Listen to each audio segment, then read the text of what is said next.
জানো, আমি আজও তোমার অপেক্ষায় থাকি, ঠিক আগের মতোই।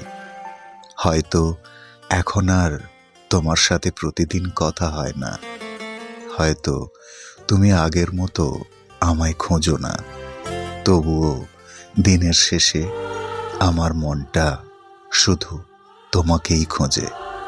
তোমার একটা মেসেজ, একটু খোঁজ নেওয়া, বা ছোট্ট করে বলা কেমন আছো, এই ছোট ছোট জিনিসগুলোই আজও আমাকে ভীষণভাবে নাড়া দেয়।